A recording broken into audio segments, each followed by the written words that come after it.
Hey guys, Jay here. Happy Monday night. So I didn't make a video last night. I fell asleep. I went out like a light.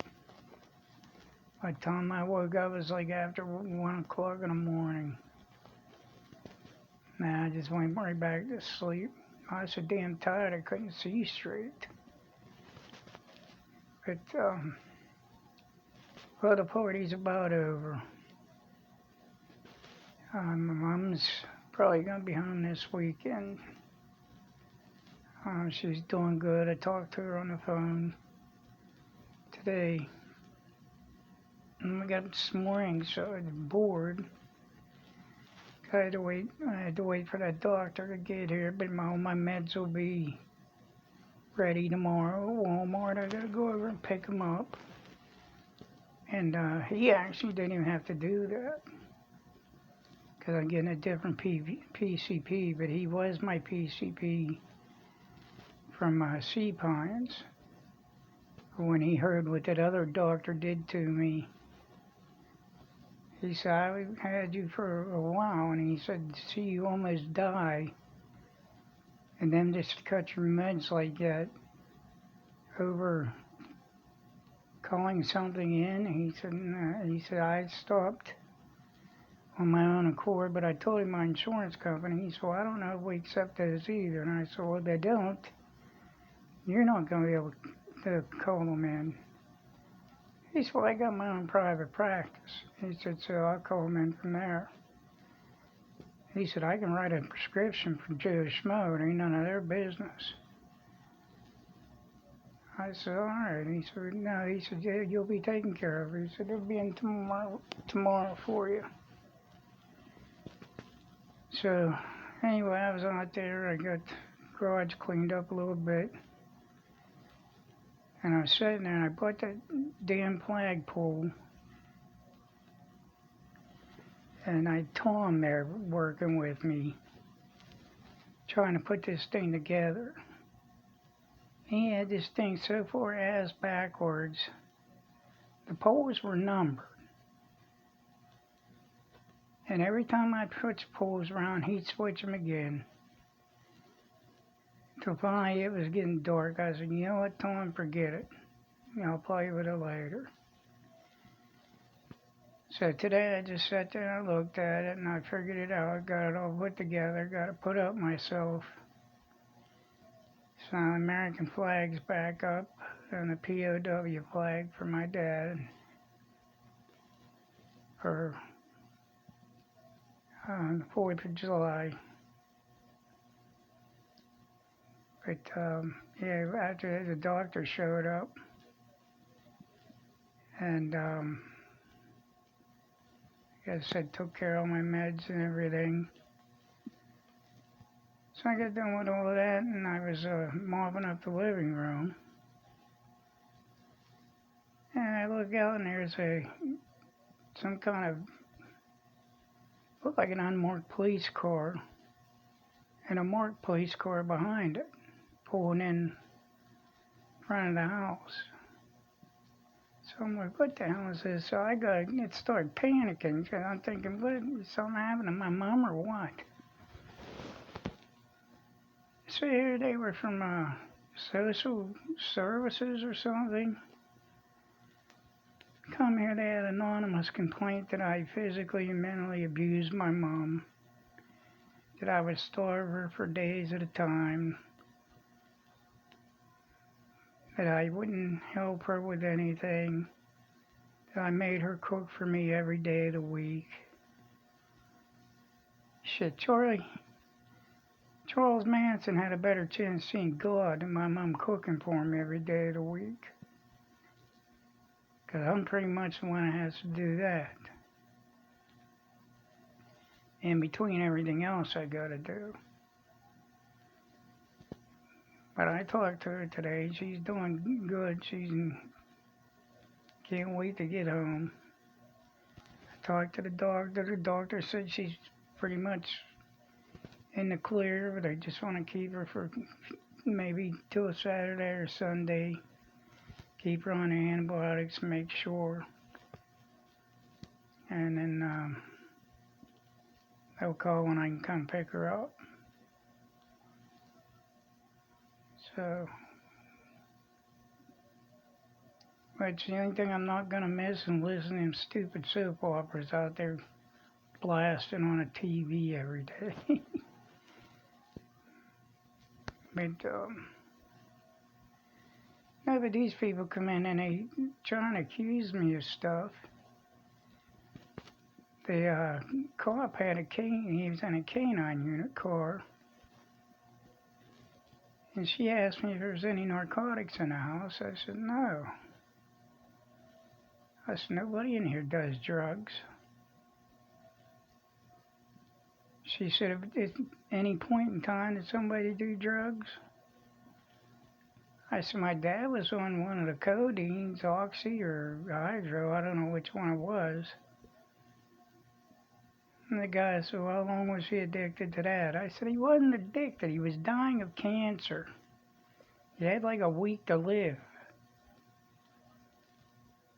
And she says, oh, we're sorry. So that officer looks at me and said, you mind if I bring the dog in and let him go around the house? I said, I kind of do, because my mom's little dog's here. I said, let me take her out in the garage or take her out or whatever first. So he brought the dog in. The dog walked all through the house. He came back out. He said, house clear. And she said, now who cleans the house now? I said, I do. And the guy said, the house looks very clean to me. He said, I don't see a problem. I said, I cook for her, I clean for her. I said, I do her laundry. I said, anything she needs is taken care of. And they said, the anonymous caller said you didn't have the money nor the means to take care of her. I said, well, I'm not doing too bad, as you can see. I said, I own the house. And she said, okay. She said, well, I said, did you talk to my mom about all this? And she said, yes. And she said, let's just say her response was kind of like yours. She said, it's a bunch of BS. And she was telling us that you had a falling out with somebody. I said, I didn't fall out with anybody. I was paying some doofus to mow the grass, which he never did. I paid him to pressure wash, which he did a half-ass job and charged me $150. I said, anytime he come in the house and blink at me, he wanted paid for it. I said, and I couldn't do it. So I got rid of him. I said, I'm doing everything on my own now, and I don't have to pay myself. I said, which is money I'm saving, and I'm actually getting the work done. But I guess Dee told that door, said the only reason I was worried about it is because I want it to look good because it's my house. If it wasn't my house, I wouldn't care what it looked like. That's bullshit. I used to do that for a living. For people. You don't do what they ask you and do it right, then they don't call you to come back and give you other jobs. Or refer you to anybody else. So, but they were telling me that it could, if they would have come there and found anything, I could have been criminally charged. And all this bullshit. I swear, as you can see, there's no problems here. In fact, I asked the doctor today if she was eating again. He said, yeah, she's eating. She's like you, though. She don't like the hospital food.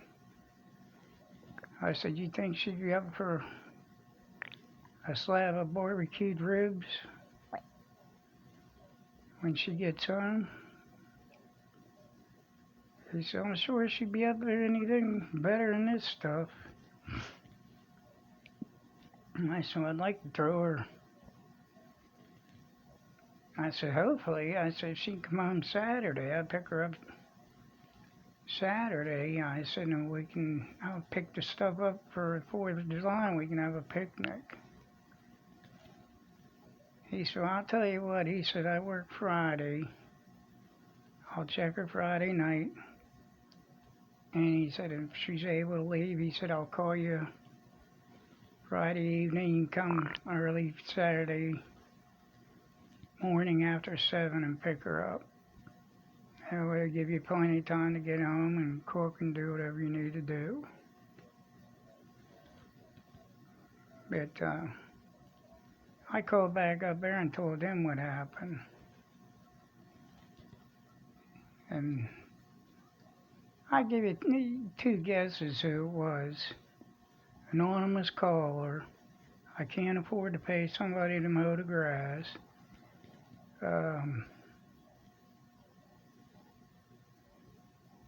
Trying to get me in trouble. Like I said, they were here the one day, 15 minutes later, one of the neighbors. They told one of the neighbors I was gunning for him.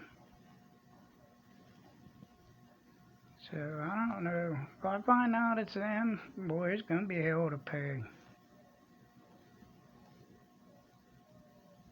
But they're the only ones I know, because all this shit started as soon as I quit paying him. So, I don't know. But it's over with now. Like I said, tomorrow I got to run out and get my meds. And, so say a prayer for Melody, because I misunderstood the text her granddaughter sent me. I thought I said she was home. And she's saying she's still in the hospital. So I misunderstood. That's my fault. And, yeah, Bella, you bring the cookies. She named that squirrel Chippy, or that chipmunk. Yeah, there is other chipmunks like Alvin, Simon, Supper.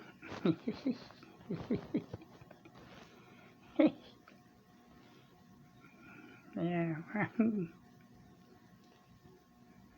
Thought I was gonna jam a whole box of stovetop up at Chipmunk's ass with some gravy and mashed potatoes and have him for dinner.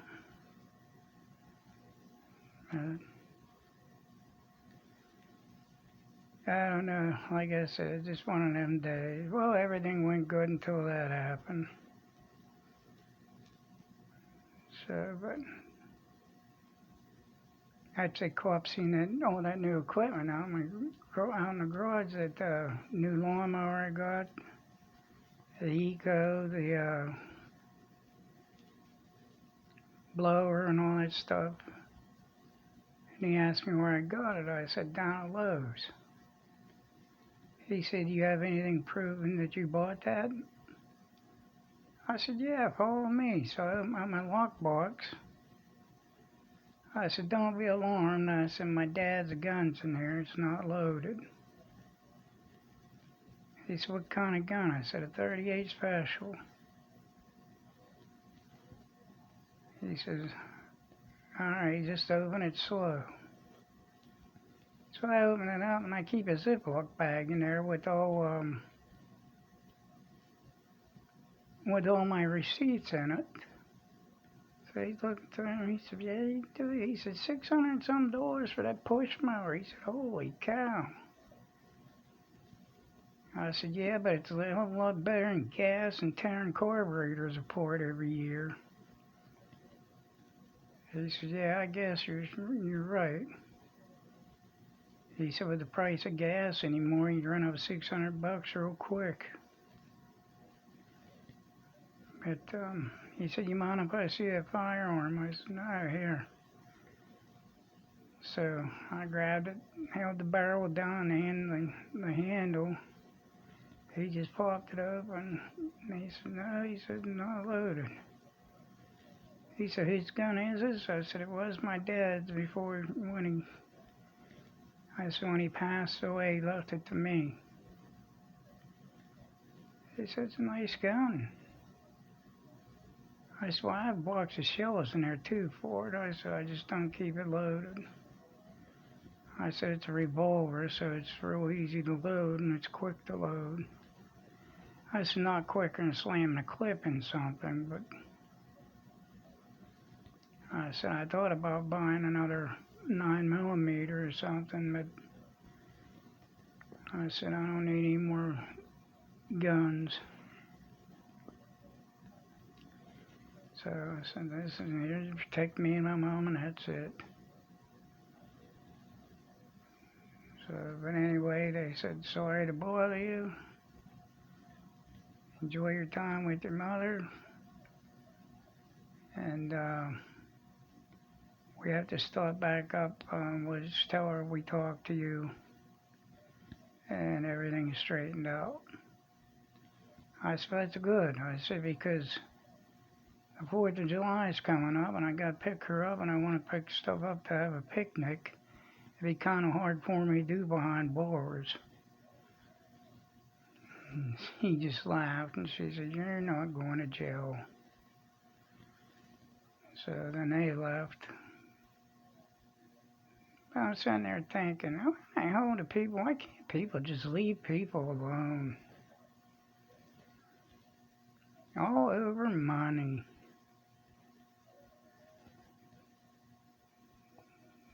That's their problem, not mine. Everything they threw at me so far hasn't amounted to anything like they hoped, so they're just gonna probably just keep digging and digging and digging. There ain't nothing to dig about. My life's like an open book. I don't go anywhere. I don't bother anybody. You want to find me 99.9% of the time I'm here.